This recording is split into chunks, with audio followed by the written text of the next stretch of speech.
ناظرین، میں تفسیر قرآن صراط الجنان پڑھ رہا تھا اور ایک بڑا شاندار واقعہ مجھے پڑھنے کو ملا۔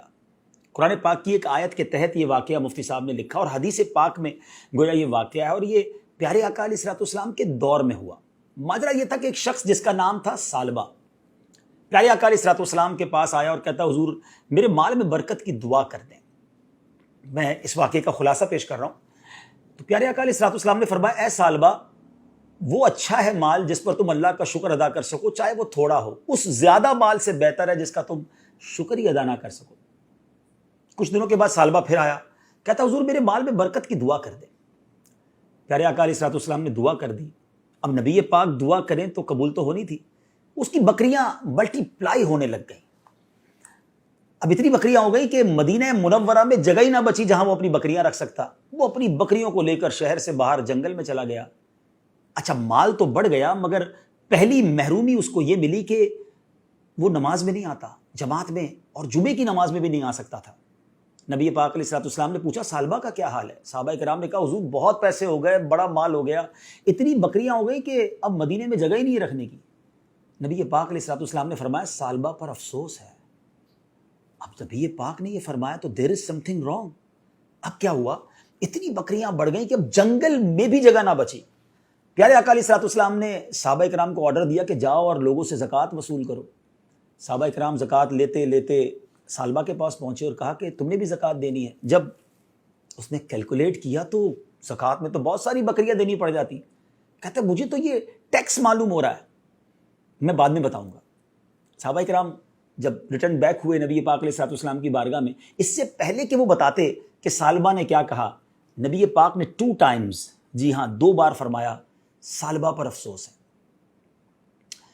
اب ثعلبہ کو پتہ چلا کہ نبی پاک علیہ الصلوۃ والسلام ناراض ہو گئے۔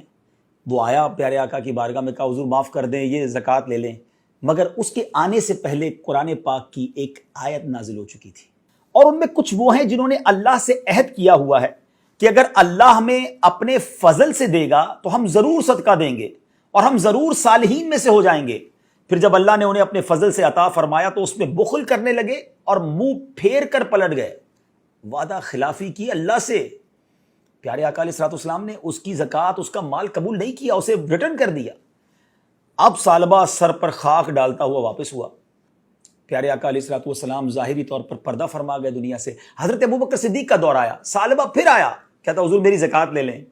حضرت ابوبکر صدیق نے کہا، جب نبی پاک نے نہیں لی تو میں کیوں لوں؟ اس کو واپس کر دیا۔ وہ حضرت عمر فاروق کے دور میں آیا، حضرت عمر فاروق نے بھی لوٹا دیا۔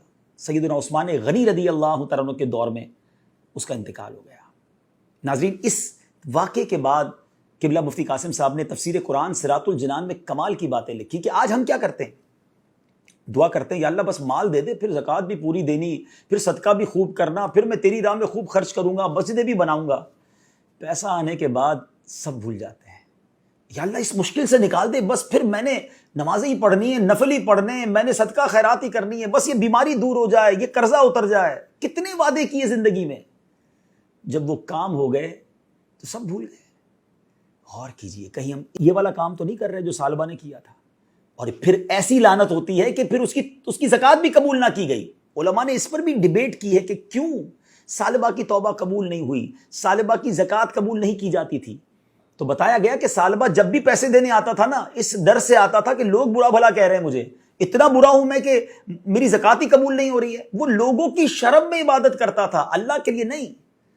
آج بھی کچھ لوگ ایسے ہیں کہ اس لیے نیکیاں کرتے ہیں، اس لیے حج کرتے ہیں، اس لیے زکوٰۃ دیتے ہیں، اس لیے قربانی کرتے ہیں، بڑے بڑے جانور لاتے ہیں کہ لوگ کیا کہیں گے اگر میں نہیں کروں گا، کنجوس کہیں گے لوگ۔ لوگوں کے لیے عبادت کرنی ہے؟ پلیز سوچئے گا، اللہ کے لیے عبادت کریں اور اللہ سے جو وعدہ کریں اسے پورا کریں۔ ہمیں رب نے بہت کچھ دیا ہے، جو دیا ہے نبی پاک کا وہ جملہ یاد رکھیے گا کہ وہ تھوڑا اچھا ہے جس کا تم شکر ادا کر سکو، اس زیادہ سے جس کا شکر بھی ادا نہ کر سکو۔